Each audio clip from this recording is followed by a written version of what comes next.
I sat on the cold bus bench, my purse clutched tight in my lap as the wind pulled at my coat. My grandson didn't even look up from his phone when he said it. Mom says you're a burden. The word hung in the autumn air heavier than the traffic around us. Burden. After decades of double shifts, of scraped knees bandaged, of nights spent alone after my husband passed, this was who I had become. Not a grandmother, not a mother, just a burden. We're about to begin, but if you'd like, share where you're joining from. It reminds me this story doesn't echo into silence, it lands somewhere real. Drop it in the comments. And don't forget to subscribe. The bus hissed as it slowed to a stop, brakes wheezing like an old man catching his breath. Margaret Maggie Cooper sat quietly on the bench under the weathered plexiglass shelter, hands folded over the worn strap of her purse. The fall wind pulled gently at the hem of her coat, and the rust-colored leaves skittered along the sidewalk like they were chasing something invisible. Beside her, Evan sat slouched, hoodie up, thumbs moving rapidly across the screen of his phone. 16. All limbs and apathy. His earbuds dangled from his collar, not in use, just for effect. The sky was a flat gray, the kind that seemed to press down more than hover. Maggie glanced at the timetable bolted to the glass. The number 4 line should have been there by now. But like most things lately, it was running late. She shifted on the bench, knees aching with the movement, and turned to Evan with a small smile. "How's school?" He didn't look up. "Fine."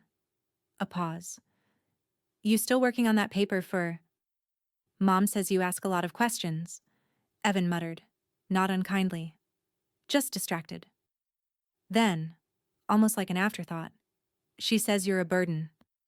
The words landed like a door slammed in a quiet house. Maggie went very still. Not in anger, in defense. The kind of stillness you master after years of learning how to make yourself smaller, quieter, less noticeable when someone else needed the floor. A woman standing nearby with a reusable grocery tote shifted uncomfortably. A man in business casual blinked, glanced at Maggie, then back at his phone. No one said anything. Evan glanced up, finally noticing the silence around them. "What?" "I'm just repeating what she said." Maggie smiled tightly. "Of course." She turned her eyes to the street. A bus passed. Not theirs. The moment lingered like secondhand smoke. Her throat tightened, but she didn't let the tears surface. Not here. Not now. Not where someone might pity her. Evan went back to his phone, the moment already lost to him. But not to her. Not to the other eyes watching, pretending not to. She sat straighter, crossed her ankles, unfolded and refolded her hands. "Sometimes," she said softly, "people use words they don't understand." Evan didn't reply. The wind picked up, brushing Maggie's thinning hair across her cheek. She didn't brush it away. She turned her face slightly and looked across the street. A row of trees stood in neat order, branches reaching toward the street like quiet witnesses. The kind you want around when you're trying to remember what still matters. Someone behind her cleared their throat. A dog barked faintly in the distance. A siren wailed somewhere deep in the city. And Maggie sat there, skin warm with embarrassment and eyes damp with the sting of being seen, but not defended. Not by her own grandson. Not when the word burden had been dropped like a brick into a still pond. She looked at him again, still scrolling, oblivious. Still young enough to be taught. Still old enough to choose not to care. Her voice was quiet. "That's a heavy word, Evan." He shrugged. "I don't know. It's just what Mom says." The bus pulled into view, finally, the number 4 crawling toward them like a reluctant promise. As the brakes squealed and the doors folded open, Maggie rose slowly. Her joints protested, but she didn't wince. She wouldn't give this morning anything more than it had already taken. Evan stepped on board first. Maggie followed, clutching her purse close as she tapped her pass. They sat apart. Not dramatically. Just the space of 2 seats and a life quietly splitting down the middle. Maggie turned her face to the window, watching the city blur past. Liquor stores, boarded shops, a mural of 2 children holding hands. Her reflection caught in the glass, faint, a little faded, but still there. A woman beside her adjusted her bag and gave her a quick glance. Not pity, not judgment, just awareness. And in that small silence between strangers, Maggie let the truth settle in her chest like an old companion returning. Then, almost under her breath, softer than wind, even echoes sting. The bus exhaled as it came to a stop at Main and Fulton. A pair of teenagers hopped off, laughing too loud, their backpacks thudding against the metal rail.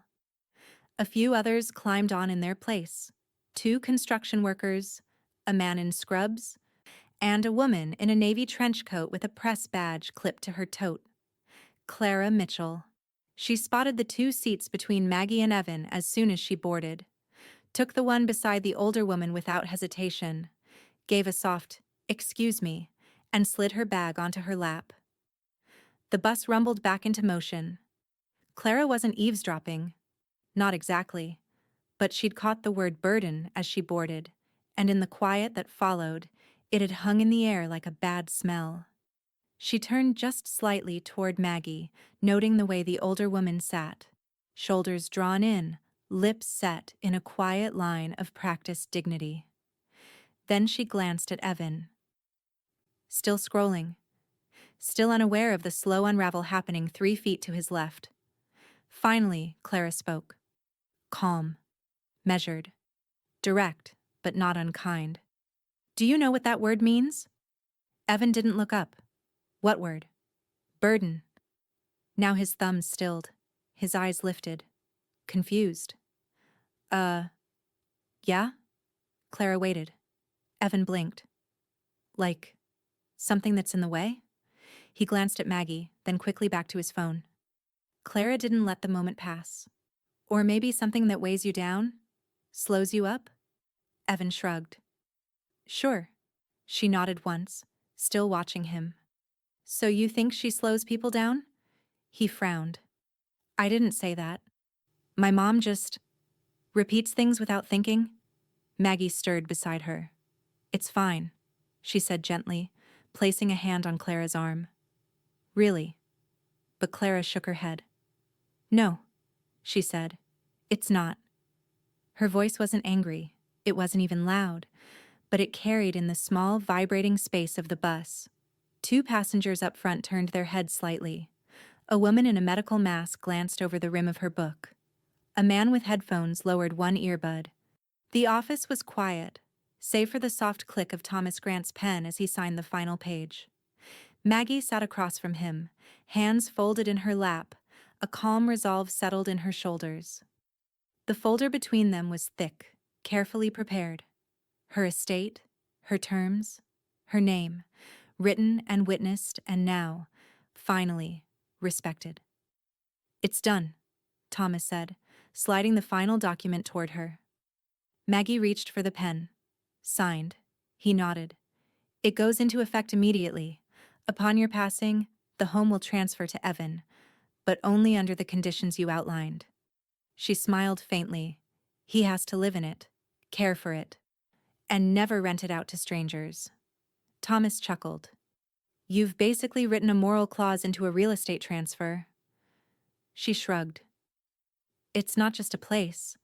It's a memory that doesn't belong to anyone who'd forget what it cost." Outside the window, a dog barked in the distance. Maggie glanced at the sunlight spilling across the file cabinet like it had nowhere better to be. Clara would be arriving soon. Back at the apartment, Clara sat cross-legged on the floor beside Maggie's old trunk. Her recorder clicked on. Her notebook was already filled with drafts, quotes, scribbles, but today wasn't about headlines.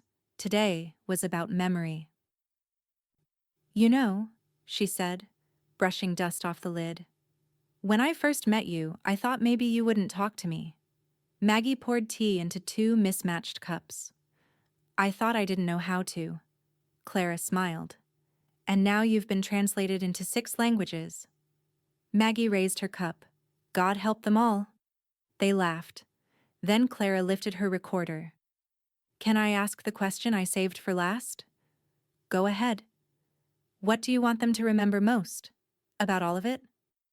Maggie didn't answer right away. She walked to the window, looked out at the sidewalk she once trudged alone, then said quietly that I wasn't brave every day.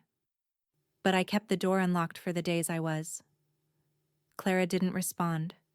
She just reached over, placed the recorder gently on the table, and let the silence speak for itself. Later that afternoon, a knock came at the door. Not rushed, not hesitant. Maggie opened it to find Mayor Robbins standing there, holding a bouquet of lilacs and a thin folder in his other hand. I'm not here as the mayor, he said, just as someone who learned something because you wouldn't stay quiet. She stepped aside. Come in. He didn't stay long, just long enough to thank her, to hand her a formal city commendation, to say, we're revising elder advocacy laws because of you. When he left, Maggie sat down and held the certificate loosely in one hand. She didn't need it framed. She just needed Evan to see it. He came that evening, knocked gently, walked in carrying 2 pints of ice cream and a worn copy of a board game they used to play when he was 10. I figured we could talk less and eat more, he said. Maggie raised an eyebrow. You're learning. He grinned, but before they sat, she handed him an envelope. Read it later, she said. But know this, what's in it isn't a gift, it's trust. He held it in both hands like it might dissolve. I won't disappoint you. You might, she said, but not in the ways that matter. And that was enough. By the time the sun set, the board game sat half played. The tea had gone cold, and the laughter, small but real, had softened every corner of the room. Later, after Evan left, Maggie stood at the threshold of her bedroom. She looked back at the room behind her, the papers, the letters, the quiet. Then walked over to her notebook. She opened to a fresh page and wrote, I carried more than they knew. Then below it, smaller. Burden was never me. It was their blindness. She closed the notebook, and just then, a knock. Not Evan's.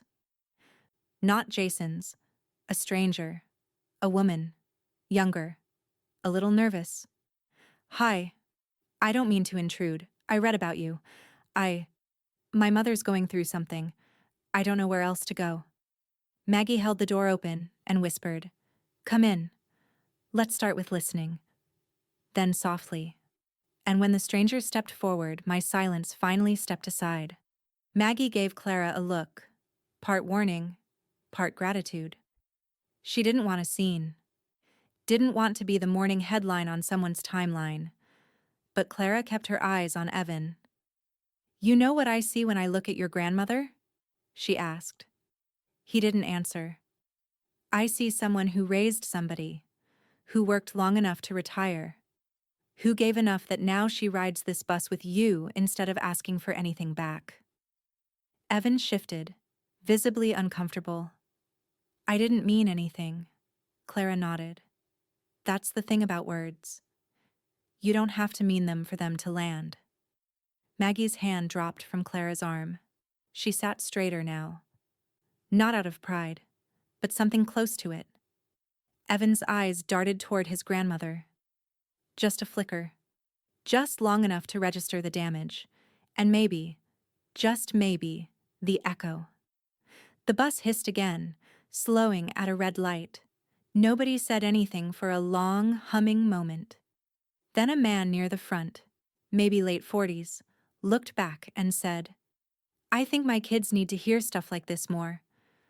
The woman with the book nodded. We all do. Clara didn't smile. She wasn't grandstanding, just stating facts. Evan muttered, sorry, under his breath, barely audible, not performative, just clumsy.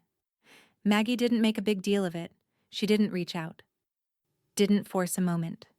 She just said, "Thank you," as softly as breath. The bus pulled up to the next stop. Maggie and Evan stood. Clara did too. She reached into her tote, pulled out a business card, and held it out to Maggie.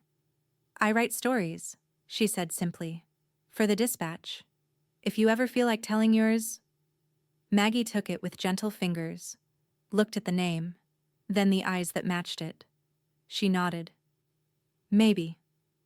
As she stepped off the bus, Evan held the door for her.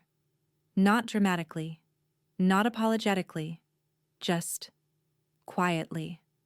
And as the doors shut behind them and the bus rolled on, Clara whispered to no one in particular, "Kindness came from a stranger, not my blood." The apartment door closed with a soft click, and silence swept in behind it like an unwelcome draft. Maggie slipped off her shoes, one at a time, deliberate, and hung her coat on the hook beside the fridge.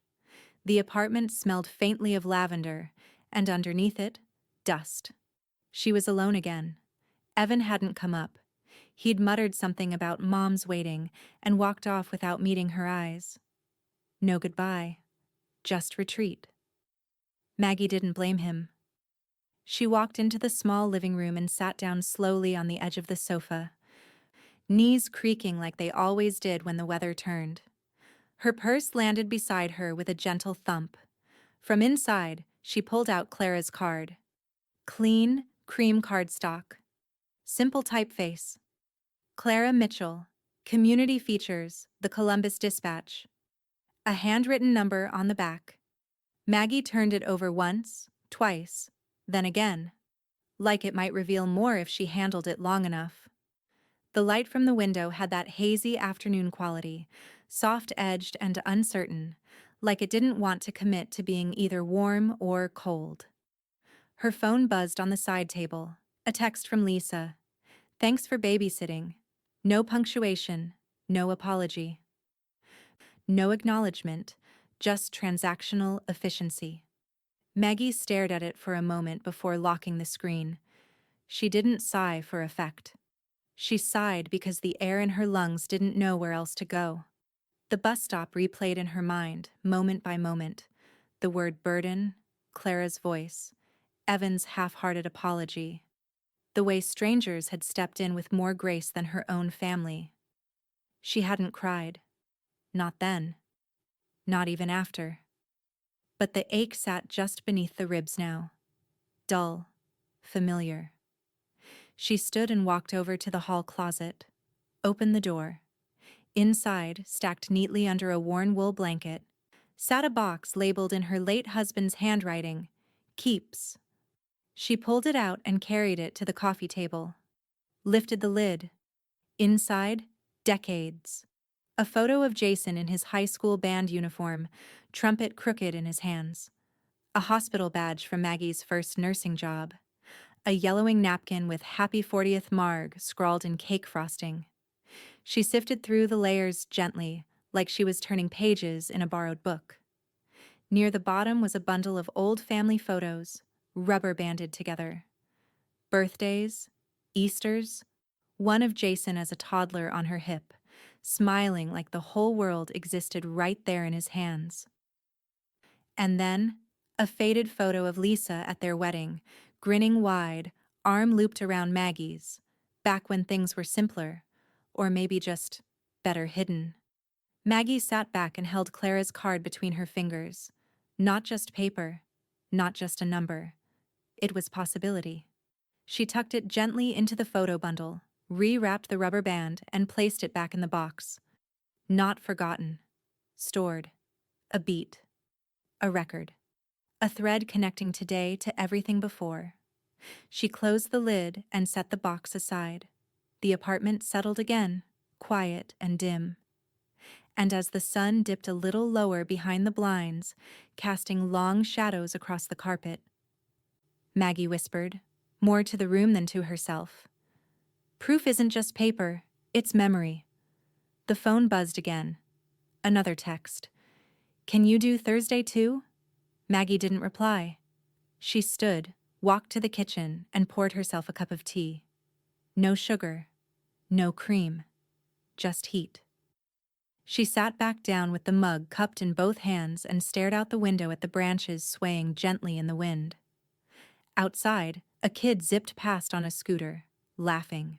Somewhere, someone's dog barked, and Maggie just sat there, letting the warmth seep into her palms. The card was still in the box, but the choice? That was still sitting on the table. It was 3 days after the bus stop when Clara knocked. Maggie had just set down her tea, still hot, still unsweetened, when the gentle tap-tap came through the apartment door. Not a buzz, not impatient. Just enough to announce, "I'm here, if you're ready." Maggie opened it to find Clara holding a small bakery box and an apologetic smile. "I come bearing bribes," she said, lifting the box. "Lemon scones, from that place on Front Street." Maggie blinked once, then stepped back to let her in. "I didn't expect to hear from me? I figured."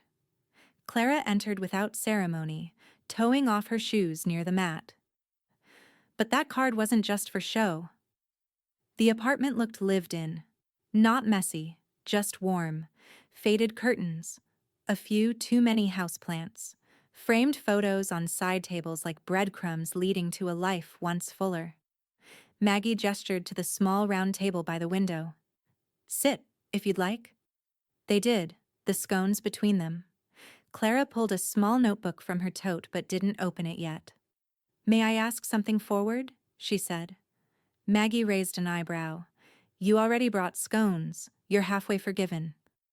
Clara smiled, but her voice turned gentler. "Why does your family treat you like that?" Maggie looked away. Not startled, just tired. "I don't know where it started," she said, tracing the rim of her mug. "Maybe when I moved out of the house. Maybe when Harold passed. Or maybe when Lisa decided she needed a version of me that didn't exist." Clara flipped open the notebook quietly. "Tell me." Maggie took a long sip of tea before answering. "They control everything now," she said. "Lisa, she handles the money. Says it's easier if it all goes through one account. Jason doesn't argue. He never has. And you? I get an allowance," Maggie said with a thin smile. "From my own pension." Clara's pen moved, quiet but furious. "She insists on handling groceries, bills, even my phone plan. Tells people I have memory issues, which I don't. I pay rent for an apartment Jason technically owns, but it's in my name. Bought with money Harold and I saved for years." Clara looked up sharply. "Wait. The apartment's legally yours?" Maggie nodded. "Joint deed. Never changed after Harold died. But Lisa talks like I'm a guest in my own life." The words settled between them like dust. Clara clicked her pen closed. "Have you ever spoken to an attorney?" Maggie shook her head. "I don't want to start a war. Jason, he's still my son." "This isn't war," Clara said. "It's truth." Maggie met her eyes. "And what do I win if I burn every bridge on the way to it?" "You don't burn bridges," Clara said. "You stop pretending they aren't broken." Silence. Then Clara slid a card across the table. This one had a different name. Thomas Grant, Elder Advocacy and Legal Rights. He helped my grandmother when her landlord tried to claim her pension was supplemental rent. He's quiet, brilliant, kind. Maggie stared at it. Another card, another choice. "I'm scared," she said plainly. Clara didn't reach for her hand, didn't offer platitudes, just sat with her in it. "I'd be worried if you weren't." Maggie looked down at the table, at the two cards now lying side by side, one for a story, one for a strategy. Her voice was barely above a whisper. "But what if they say I'm lying?" Clara tilted her head. "Let them. Paper doesn't lie. Deeds, bank records, phone bills. You think Lisa's counting on truth? No. She's counting on your silence." That hit something. Maggie inhaled, deep, bracing. Her fingers closed around Thomas's card. "I'll think about it," she said. "Good," Clara replied, rising to her feet. "But don't think too long. There's a difference between keeping the peace and forfeiting the truth." Maggie nodded slowly. At the door, Clara paused. "I'm not trying to tell your story for you. I know. I just want to make sure someone listens when you're ready." Maggie didn't answer, just stood there, Thomas's card pressed against her chest like a relic. And as the door clicked shut, she whispered, to herself this time, with eyes wide open, "Courage feels heavier than silence." The law office wasn't grand. No marble floors or high-rise views, just a second-story walk-up above a florist shop that smelled faintly of lilies and printer toner. Maggie hesitated at the door with Thomas Grant's name etched in understated brass. Her coat was buttoned to the top, hands clutching the edges like she needed something to hold herself inside. Clara had offered to come. Maggie declined. This part, this step, had to be hers. Inside, a soft chime announced her arrival. A receptionist looked up, smiled warmly. "Mrs. Cooper?" Maggie nodded. "He's ready for you. Just down the hall, last door on the left." She made her way slowly, heart thudding in her ears. Thomas Grant stood when she entered, late 50s, clean-shaven, with a face that had aged in rooms like this. He wore a slate blue sweater under a tweed jacket, and when he extended his hand, it was steady. "Ms. Cooper," he said, smiling gently, "you brought the documents?" "I did," she replied, voice barely above a whisper. She sat as he gestured toward the chair across from his desk. Her purse sat in her lap like a weight. Slowly, she opened it and drew out the manila folder Clara had helped her label. Property, banking, pension. Thomas took it with care. Not rushed, not patronizing. He opened the first section, house deed. His brows lifted slightly. "Your name is still on the deed. Joint tenancy. Which means, after your husband passed." "It defaulted to me," Maggie said quietly. "But Jason and Lisa always said it was theirs now. I didn't know how to argue it." Thomas flipped the page. "There's no transfer, no sale. Lisa's name never appears. This apartment is still legally yours."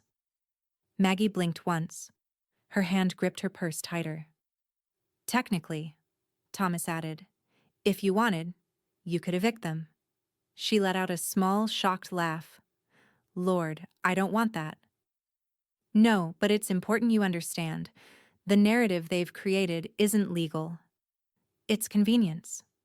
For them." He moved to the bank statements. "Now," he said, tapping one page, "this shows pension deposits going into a joint account, yes?" "Yes. Lisa manages it." "But the withdrawals?" He angled the statement toward her. "These all trace back to utilities, grocery chains, mortgage payments. This is your money funding their household." Maggie stared at the numbers like they were in a foreign language. "They've been telling me I cost them," she murmured. Thomas leaned forward slightly. "You're not dependent, Maggie. They are." That landed. Not like a slap. Like air finally hitting lungs that had been shallow too long. She blinked again. This time, slower. "I thought," her voice caught. "I thought maybe I was wrong. For needing help. For not doing more." "You've done plenty," Thomas said. "What they're doing isn't just cruel. It's legally questionable. Financial coercion, misinformation, isolation tactics." He folded his hands on the desk. "If you want to take action, I can help. We don't have to start with anything loud, just a letter. Formal, assertive, clarifying your rights." Maggie looked down at her lap. Her fingers were trembling slightly. When she looked up again, her eyes had a sharpness he hadn't seen before. "Can I add a line?" she asked. He smiled. "Of course." "I wanted to say, I know what I own." He nodded. "I'll make sure it does." She stood slowly, knees stiff, but something steadier in her spine. At the door, she turned back. Mr. Grant? Yes? I think I might sleep tonight. He gave a small, knowing smile. You should. Outside, the wind had picked up, pulling gold leaves across the sidewalk in swirling motions. Maggie stepped into it, her scarf fluttering behind her. She wasn't sure what tomorrow would bring, but for the first time in a long time, she wasn't afraid of it. And as she walked toward the bus stop, alone, yes, but upright, her lips moved around a truth she hadn't dared say before. The burden carried them. The envelope wasn't thick, but Lisa tore it open like it had insulted her personally. She barely scanned the letterhead before her voice shot down the hallway like a blade. Jason. No answer. She stormed into the kitchen, still holding the letter between two trembling fingers like it might burn her. Jason, get in here. Now. From the garage, Jason's footsteps shuffled in reluctantly. He was wiping his hands with a rag, oil-stained and tired. What's going on? Lisa slapped the letter onto the granite counter. This is what's going on. He glanced at it, eyebrows pinching. Who's Thomas Grant? An elder rights attorney, she hissed. Apparently, your mother's new best friend. Jason picked up the letter, eyes moving slowly over the carefully worded phrases. Formal notice, property co-ownership, accountability, financial transparency requested. She's turning people against us, Lisa said, pacing now. She's trying to paint herself as some poor, helpless victim while we look like villains in a made-for-TV movie. Jason rubbed the bridge of his nose. Lisa. She has the right to ask questions. Especially if the place is still in her name. Don't start with that. She's not wrong, he said quietly. Lisa spun. Excuse me? Jason hesitated. Then, carefully. We've let things get comfortable for us. Maybe too comfortable. Lisa's voice lowered, cold. You're going to take her side now? I'm not taking sides, he said. But the way he avoided her eyes betrayed the truth. She laughed bitterly. Unbelievable. One old woman waves a legal letter and suddenly, you grow a conscience. Jason opened his mouth, then closed it again. There was nothing to say that wouldn't be a betrayal of someone. From the hallway, a creak. Lisa turned her head just in time to see Evan standing halfway down the stairs, one earbud out, the other still dangling from his collar. How long have you been standing there? She snapped. Evan shrugged. Long enough. Go to your room. He didn't move, just looked at his father. Is Grandma really suing us? Jason didn't answer. Lisa's tone turned sharp. It's not a lawsuit. It's manipulation. Evan looked down, mumbled something, and turned back up the stairs without a word. Jason sighed. He's not stupid, Lisa. He knows what he heard at the bus stop. Then maybe it's time we stop playing nice, she snapped. You want to let your mother make a martyr of herself? Fine. But I won't be dragged down with her. Jason leaned against the counter, the letter still in his hand. What exactly are you planning? Lisa's eyes were glassy with fury. Whatever I have to. Across town, Maggie stood at her window, watching the late afternoon light spill across the sill like honey. Her tea had long gone cold. The voicemail icon blinked on her phone. She didn't need to check who it was. She pressed play. Jason's voice filled the room, low and uncertain. Mom, I got the letter. Why are you doing this? Why now? Why not just talk to us? He hesitated. Then added, more quietly. Lisa's furious. She thinks you're trying to make a scene. I told her you wouldn't, that it's not your way, but I don't know anymore. The message ended.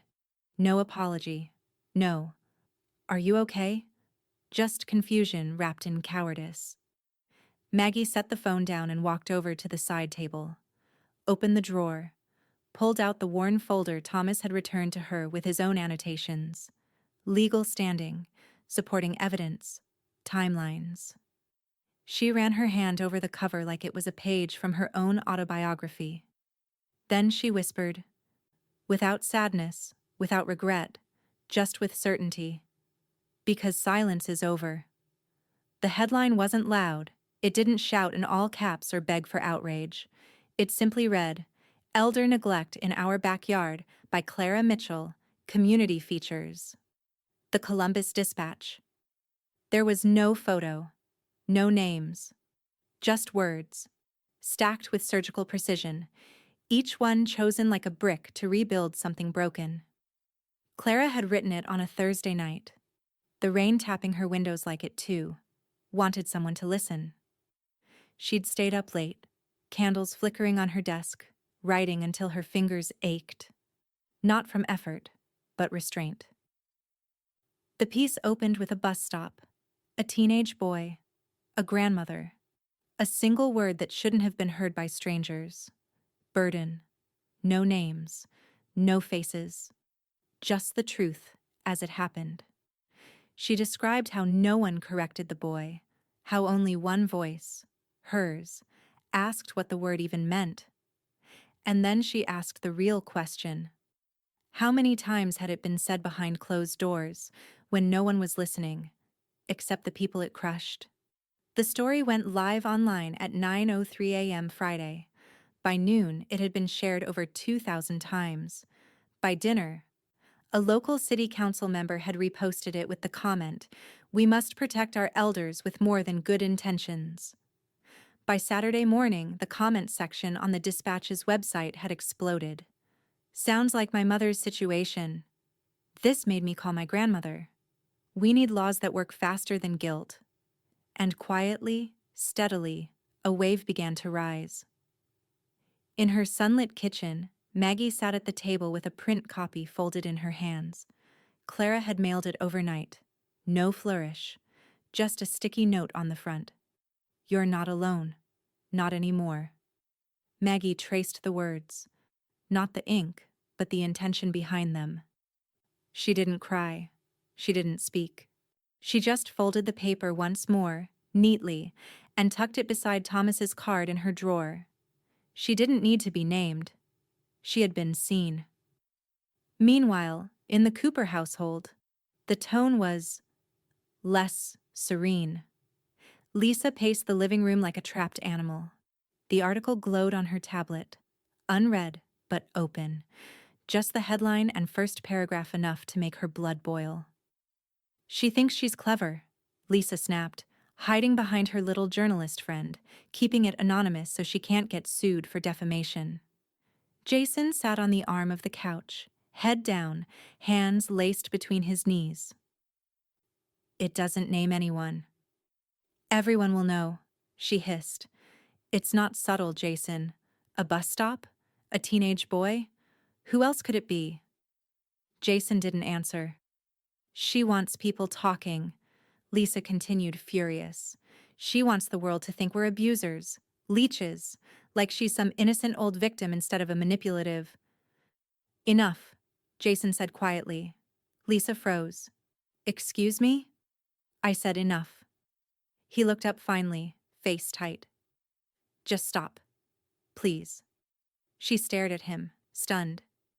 You believe her? He stood. Not bold, but not broken either. I believe we haven't handled things right. Lisa's mouth opened, closed. Footsteps creaked upstairs. Evans. A door closed. Jason walked into the kitchen and poured himself a glass of water with the precision of someone who needed something to do. Lisa stayed frozen, the weight of the screen in her hands growing heavier by the second. She picked up her phone and typed out a message to Clara Mitchell, then deleted it. Then typed a message to Maggie. Deleted that too. Instead, she threw the tablet onto the couch and walked upstairs, muttering, If she wants war, we'll give her one. Back at the apartment, Maggie placed a call to Thomas Grant. His assistant answered, Mr. Grant's office.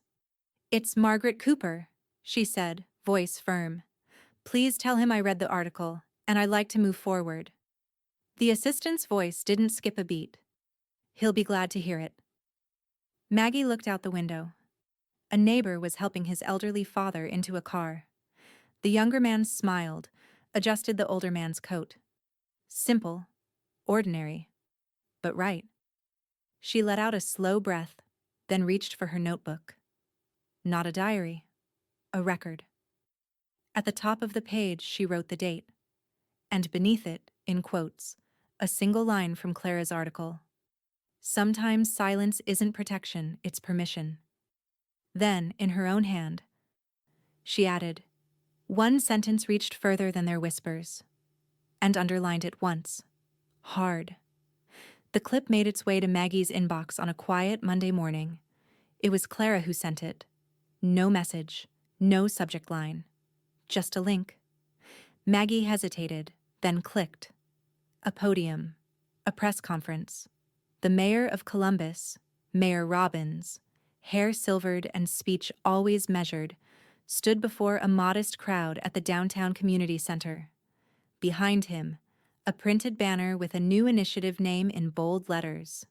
Project Dignity, respecting our elders in Columbus. The mayor cleared his throat. We are here not because of outrage, but because of clarity. Because one story, one bus stop, one overheard word, reminded us that silence is not safety, and age is not invisibility. He held up a printed copy of the dispatch. Maggie's breath hitched. She leaned forward in her chair. I don't know who she is, Mayor Robbins said, but I hope she knows we heard her. Behind her laptop screen, Maggie's hand slowly came to rest on her heart. She didn't cry. Not yet. Clara's number buzzed her phone seconds later. Maggie picked up. Well, Clara said, voice almost smug. People are listening. Maggie whispered. He quoted it. He did, Clara said. The full council is reviewing funding for elder support services. You started something, Maggie. No, she said softly. You did. But Clara corrected her, just as gently. You let the truth breathe. That's all most people need. By Wednesday, people started noticing her in the grocery store. Not staring, not gawking, just seeing. Mrs. Alvarez from 3 floors down paused in the bread aisle. That article, I don't know if it was you, but it sounded like someone who matters. A young cashier at the pharmacy smiled as he rang up her vitamins. I gave my grandma a ride this week, because of that piece. Maggie just nodded, took the receipt. But her heart, it beat louder. At the farmer's market that weekend, Maggie wore her usual jacket, same shoes, same canvas bag. But something had shifted. People didn't just make room, they greeted. Good morning, Mrs. Cooper. Looking well, Maggie. Even the butcher, gruff, unsentimental, slid an extra cut of chicken into her bag and said, No charge today.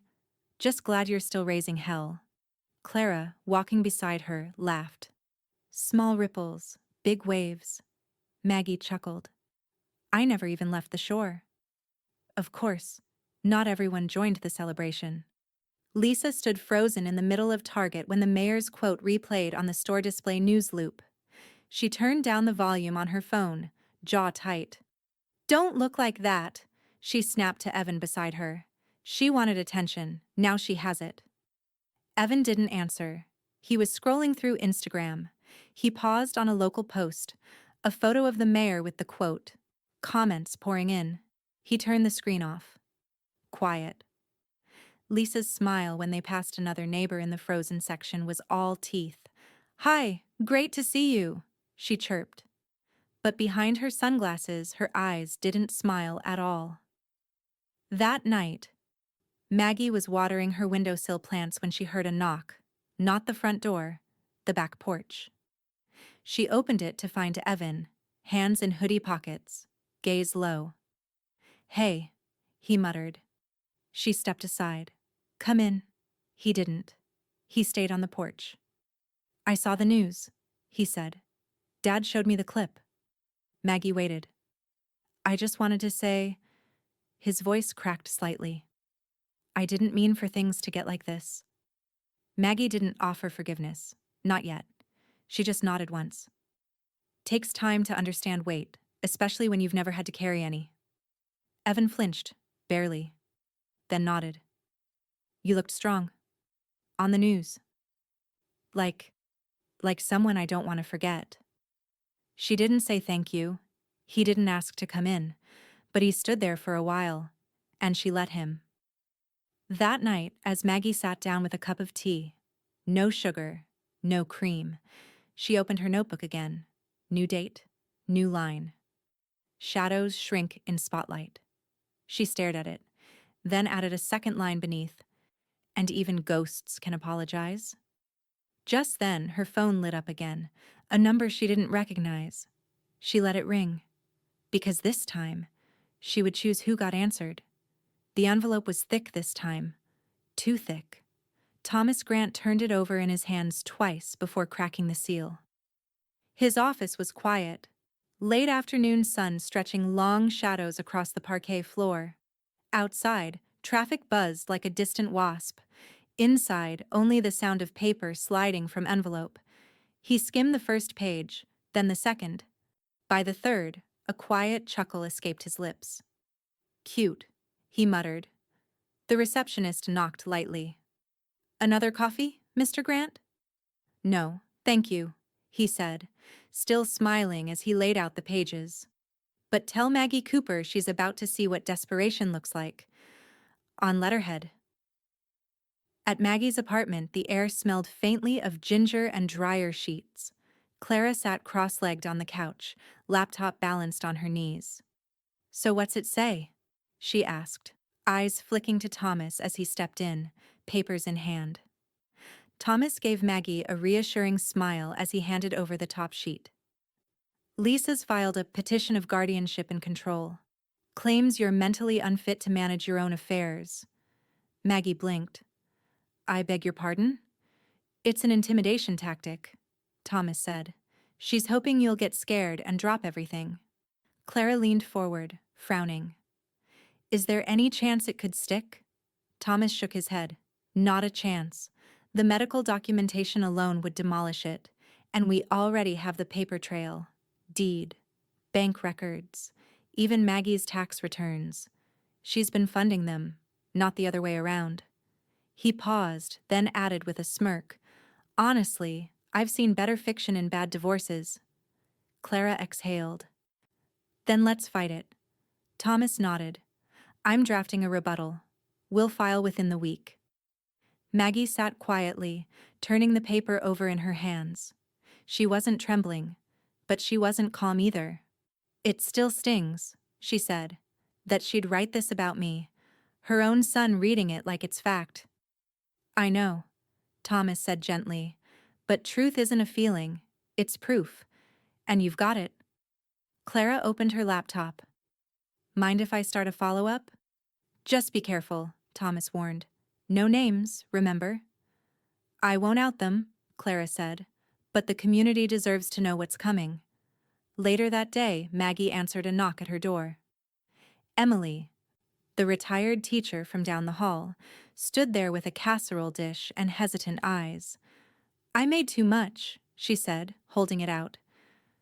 And I read the article, the first one. Maggie stepped aside, surprised. Come in. Emily placed the dish on the counter, then turned. That day, when Evan called you a burden, I was behind you at the mailbox. I heard it all. I should have said something. Maggie tilted her head. You didn't owe me that. No, Emily replied, firm now. But I'd like to make it right. If it comes to a hearing, I'll testify. I'll tell them what I saw, what I heard, who was dignified and who wasn't. Maggie's breath caught. Then, softly, thank you. In his bedroom, Evan sat with his phone in his lap, a blank text to Maggie open but unsent.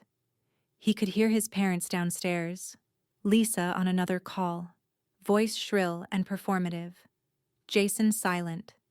Evan stared at the blinking cursor, then slowly typed, If you need me to say something, I will. He didn't send it, but he didn't delete it either. Back at her apartment, Maggie stood by the window again, watching the streetlights flicker on one by one. Thomas's rebuttal sat printed and folded neatly on the coffee table. Clara's fingers danced across her keyboard on the couch. Maggie watched them both, her expression unreadable. Then she walked to her notebook, flipped to a new page and wrote, "Fraud folds under ink." She capped the pen, and as if on cue, the phone rang. Thomas answered it. "Grant Law." He listened, then held the phone out toward Maggie, eyes alight. "It's the judge's office," he said. "They've expedited the hearing. Lisa just got more than she bargained for." Maggie took the phone and smiled for the first time that day. The courtroom smelled like floor polish and cold coffee. Rows of stiff benches stretched beneath buzzing lights, and every creak of leather shoes on linoleum seemed louder than it should have. The clerk called the docket number, her voice flat but sharp. Maggie stood. She smoothed her blouse with hands that didn't shake. Not because she wasn't nervous, but because she'd decided not to give fear the last word. Thomas walked beside her, briefcase in hand, jaw set like stone. Across the aisle, Lisa sat in a crisp navy pantsuit she'd probably chosen for intimidation. Her arms were folded, expression smug. Jason sat beside her, smaller somehow in his pressed shirt, the collar just tight enough to betray his discomfort. Evan was nowhere in sight. The judge entered. A tall woman with short silver hair and the energy of someone who'd heard too many lies in her career. Her nameplate read, "Honor Marlene Holt." "All rise," the clerk intoned. Maggie rose. Lisa didn't rise. She stood. With intention.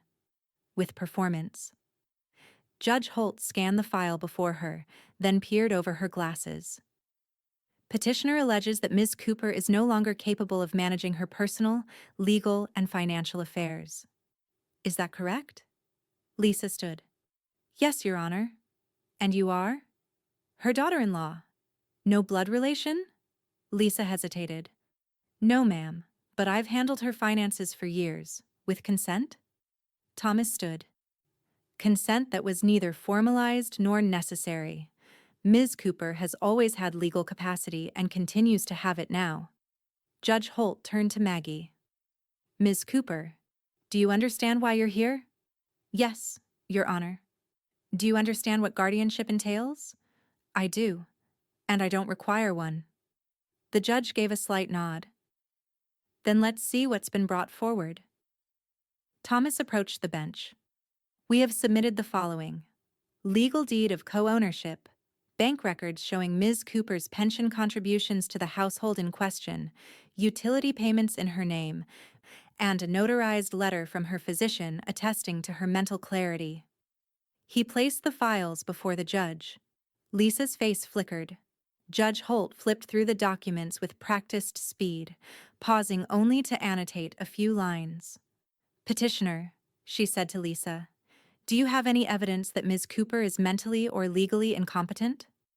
Lisa stood again, voice thinner now. She forgets things. She's confused about dates. Sometimes repeats herself." The judge raised one eyebrow. "So do I when I'm tired. That's not legal incompetence." Jason shifted beside Lisa, hands twisting in his lap. Thomas stepped forward once more. "Your Honor, I'd like to submit a brief testimony from a neighbor who has witnessed repeated efforts to isolate Ms. Cooper and misrepresent her standing in the household." "Objection," Lisa snapped. "We weren't notified of this witness." The judge didn't blink. "This isn't trial, Mrs. Cooper. This is a hearing. I'll allow it." The courtroom door opened gently. Emily walked in, calm and collected, holding a paper in one hand. She approached the bench and swore in. Her statement was short, measured. "I've lived in the same building as Ms. Cooper for 9 years. I've seen her manage her own groceries, medications, appointments. I've also overheard conversations, particularly from her grandson, describing her as a burden, and I saw her walk home alone, visibly shaken, while her family drove away. Judge Holt folded her hands. Thank you, Ms. Alvarez. Silence thickened like fog. Lisa looked rattled now. Your Honor, this has all been twisted. The judge held up a hand. Enough. She turned her gaze on Maggie. Ms. Cooper, are you requesting any action today? Maggie stood. Her voice was clear. Just that the false claims stop, and that my legal ownership, my agency, and my dignity be respected moving forward. Thomas added, and we request a formal order barring further financial manipulation or intimidation by the petitioner. Judge Holt nodded. Then she said the words that would echo long after the gavel hit wood. This court finds no evidence of incapacity. All property rights remain with Ms. Cooper. The guardianship petition is hereby dismissed. Petitioner is advised to cease all hostile legal actions or face sanctions.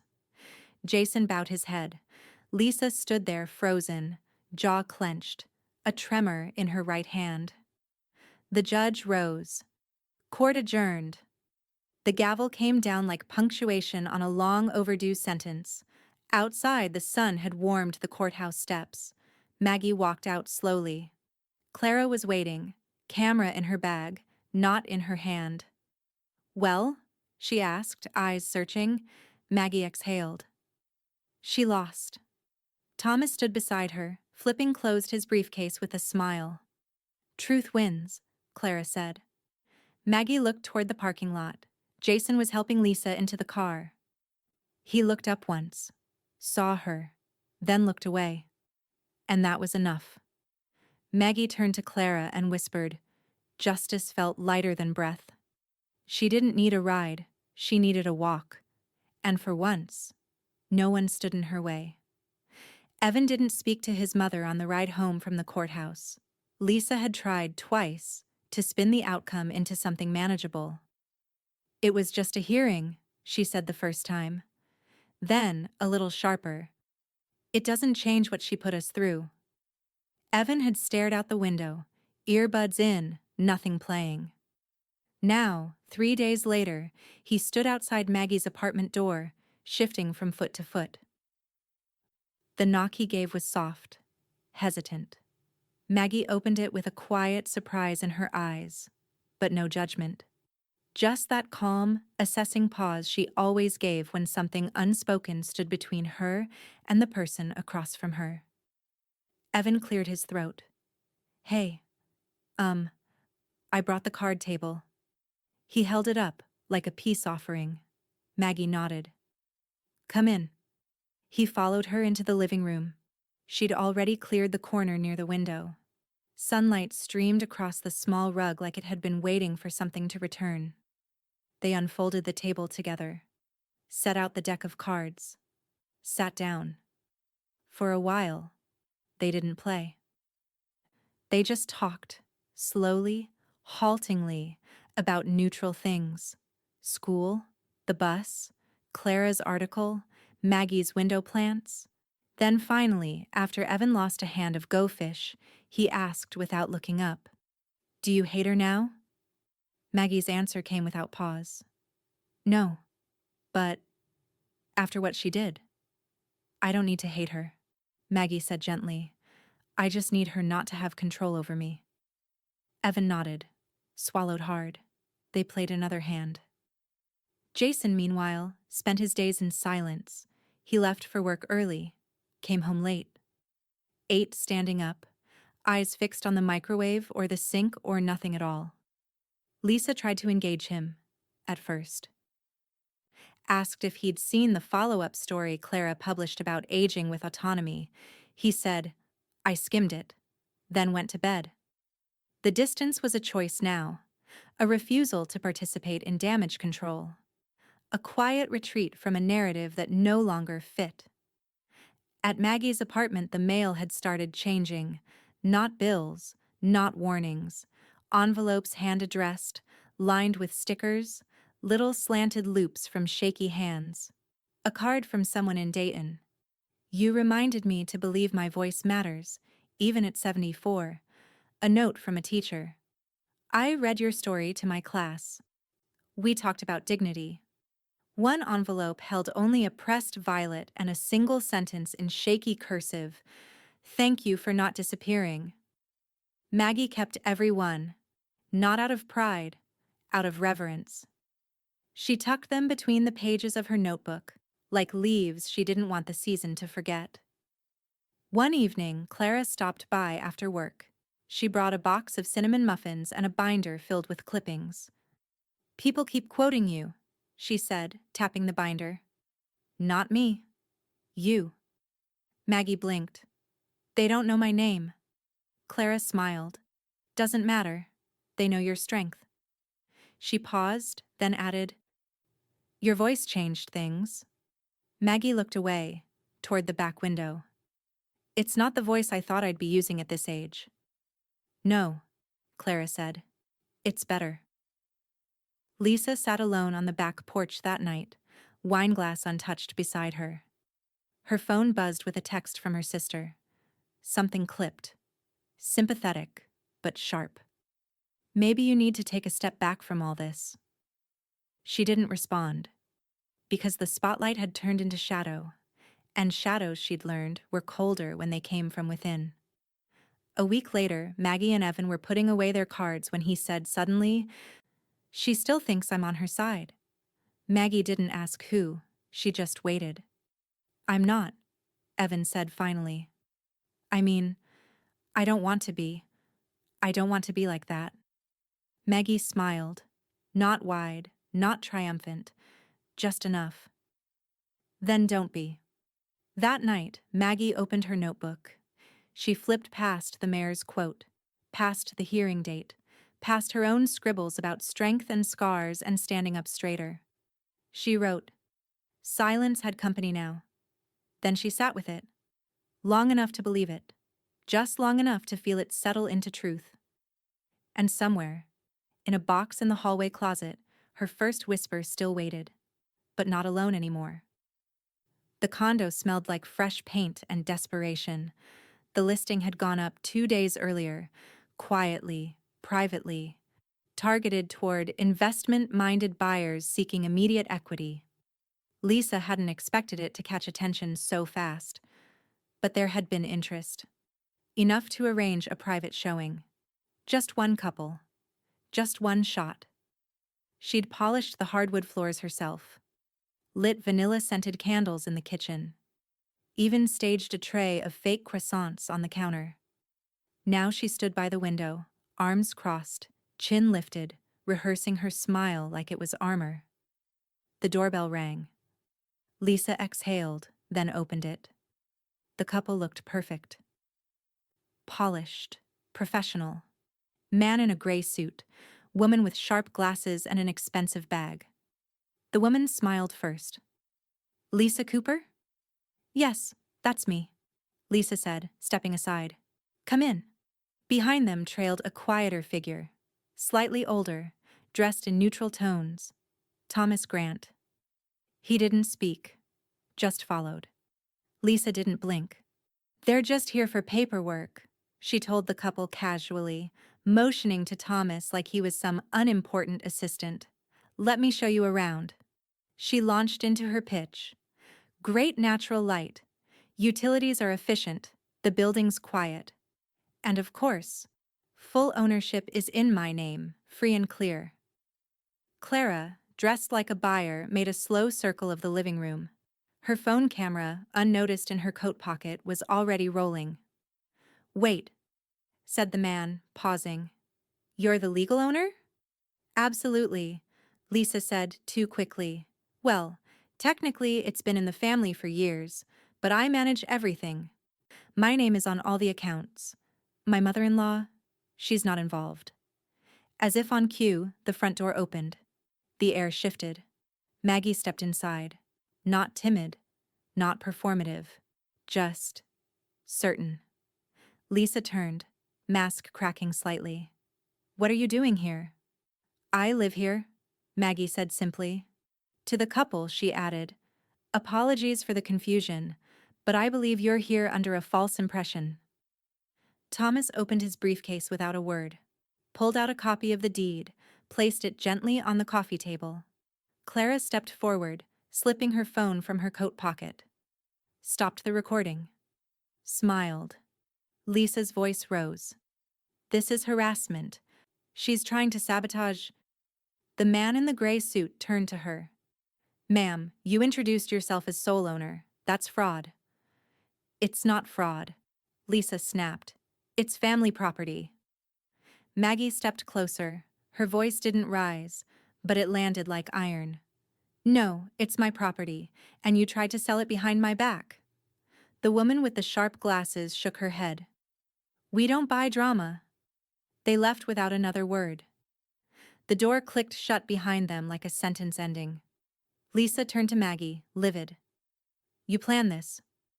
I protected what's mine, Maggie said. Thomas added quietly. And what's legally hers? Lisa scoffed. So this is it? You ruin me in front of strangers?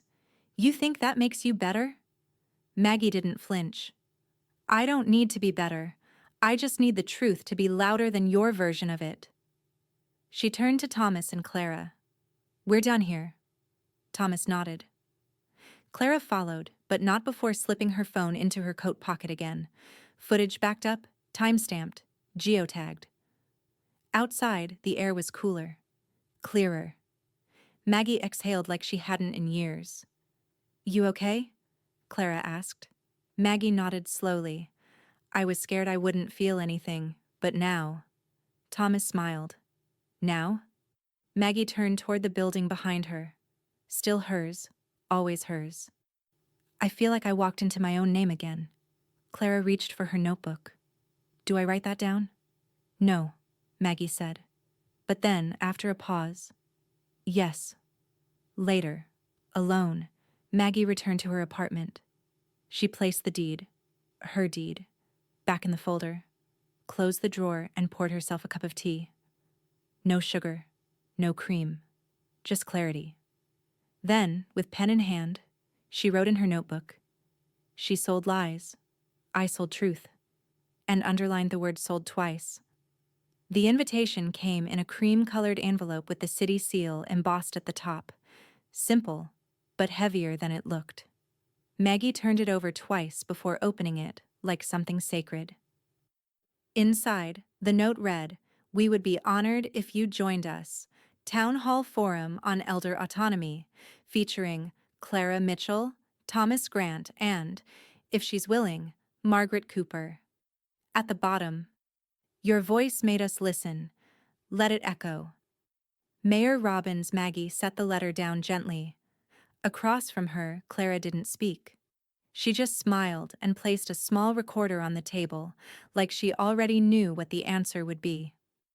The town hall was held in the old auditorium off High Street, the kind with peeling velvet seats and stained glass windows that filtered evening light like cathedral confessionals.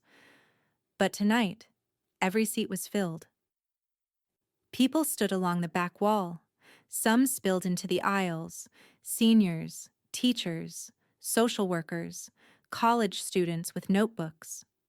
Even Jason sat near the back, flanked by Evan, who looked straight ahead, and Lisa, who did not.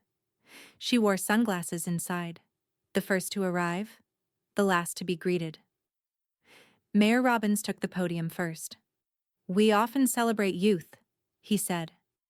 But tonight, we honor something rarer, courage that doesn't come wrapped in applause. The quiet kind, the inconvenient kind, the kind that changes things. He gestured toward the stage. Clara stepped up, hair tucked neatly behind one ear, her tone journalistic but reverent. She pulled up the first slide, a screenshot of her article, then another, a photo of a sidewalk, a bus stop bench. No people, just a caption. Neglect doesn't shout, it settles. Her voice softened. We didn't name her, but she stood up anyway. Click, next slide. The mayor quoting Maggie. Click. An anonymous comment from a reader. This made me call my mom. Click. a line Maggie had never seen before. What if dignity isn't given, it's reclaimed? Then Clara stepped back. Thomas took her place. He didn't start with legalese, he started with a story.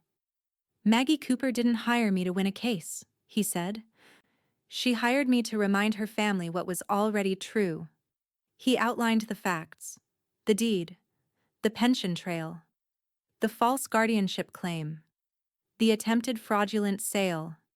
Murmurs swept the room like wind through wheat. And then, with the steadiness of a closing statement, Thomas looked toward Maggie's chair.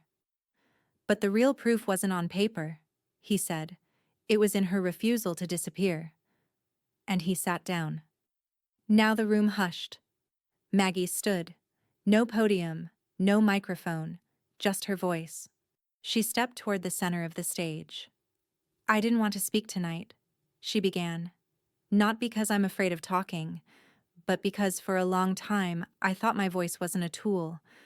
I thought it was an inconvenience. She glanced out over the sea of faces. Some nodded. Some already blinked tears away. But silence is a house with no doors. It keeps everything in, even the truth. She took a breath. I was told I was a burden. Not in screams, in sighs, in exclusions, in paperwork that moved without me. But here's what they never realized. She reached into her bag and held up a folded sheet. The original deed. I didn't become worthy. I just stopped asking permission to be seen. For a moment, no one breathed. Then came the applause. Not polite, not brief. A wall of sound, a rising wave. Jason's hands moved first. Slowly, like he didn't quite know how to clap for her, but did anyway. Evan stood, clapped harder. Lisa didn't move. Not her hands, not her face, but her shadow seemed smaller. Afterward, people approached Maggie one by one. A woman in her 60s whispered, "You gave me permission to speak up to my daughter." A man with a clipboard asked, "Would you join our advisory council?" Even the mayor returned to her side, eyes sincere. "You didn't just reclaim a home, Maggie. You gave the rest of us one." Outside, under the soft glow of the building's old marquee, Clara asked, "So how does it feel?" Maggie looked up at the stars, then toward the glass doors, where Lisa lingered behind them. Still framed, still silent, no longer a threat. "It feels like the word burden never belonged to me," she said. And then she whispered, to herself, to Clara, and to every woman who might one day need the echo. The burden carried applause. And this time, when she walked home, she didn't carry anything at all. The mail was different now, not just in tone, but in weight. Each envelope that arrived on Maggie's doorstep no longer carried obligation, but grace. Some were typed, most handwritten. A few came with photos, grandmothers smiling with granddaughters, adult sons hugging their mothers on park benches, a classroom full of second graders holding paper hearts. One note read, "I left a bad situation after reading about yours. I hope you know you weren't just speaking for yourself." Another simply said, "You helped me forgive my son. I didn't think that was possible." Maggie placed each letter in a wooden box by the window. No ribbon, no labels, just a growing archive of answered silence. One afternoon, she paused at her front door when she saw a small yellow envelope tucked carefully into the screen. It was from the elementary school 2 blocks over. Inside was a folded letter. "Dear Ms. Cooper, we read about you in Ms. Mitchell's article. Our 4th grade class is learning about advocacy and kindness. Would you come speak to us?" Underneath, 23 signatures in crayon and 1 sticker of a purple cat. Maggie smiled so deeply it hurt. When she arrived at the school a week later, she was met by Evan waiting outside the front office. He didn't say much, just handed her a laminated visitor badge and grinned. "I told them you're kind of famous," he said, walking beside her toward the classroom. Maggie laughed. "Oh dear." He shrugged. "They thought that was cool." Inside, the children sat cross-legged, eyes wide, notebooks open. Maggie spoke softly at first, about being underestimated, about growing up in a time when speaking up wasn't encouraged, especially not by women, and certainly not by women over a certain age. She told them how being quiet didn't mean being weak, how listening was sometimes the loudest form of strength, how she learned far too late that truth is not rude, it's just uninvited in rooms that fear it. One little girl raised her hand. "Were you scared?" Maggie nodded. "Very." "What did you do?" "I spoke anyway." They clapped. Not because they were told to, but because something in them recognized courage even in whispers. Afterward, Evan lingered near the classroom door. One of his friends approached him. "Your grandma's legit," the boy said. "Like, famous and stuff." Evan looked over at Maggie. She was talking to a shy boy in glasses, crouched to his eye level. He smiled. "Yeah, she is." A week later, Jason called. He didn't leave a message, just rang once, then again the next evening. Maggie finally picked up. "Hi," he said, quiet, unsure. "I didn't want anything dramatic. I just wondered if you'd like to grab lunch sometime. Just the two of us." She paused, then said carefully, "We can try?" It wasn't forgiveness, but it was permission to begin again. Lisa, meanwhile, had become something of a ghost in the neighborhood. At the market, people no longer looked her in the eye. At the library board meeting, her nomination quietly disappeared. Even the cashier at the corner store handed her change with too much quiet. She told herself it would pass, that people forget, that the world spins quickly, but shame doesn't fade when it's earned. It lingers. Especially when the person you tried to silence became the voice of your town. Back in Maggie's apartment, Clara sat on the couch, binder on her lap. She was smiling again. "I submitted the final piece today," she said. "A year since the first one. Can you believe that?" Maggie looked out the window. Sunlight slanted across the sill like a long-lost friend returning without apology. "I can," she said. "Some days feel like 100 years. Others feel like they're still unfolding."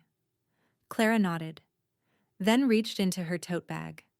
She handed Maggie a copy of the newest dispatch. Front page. A photo of Maggie with the kids at the school.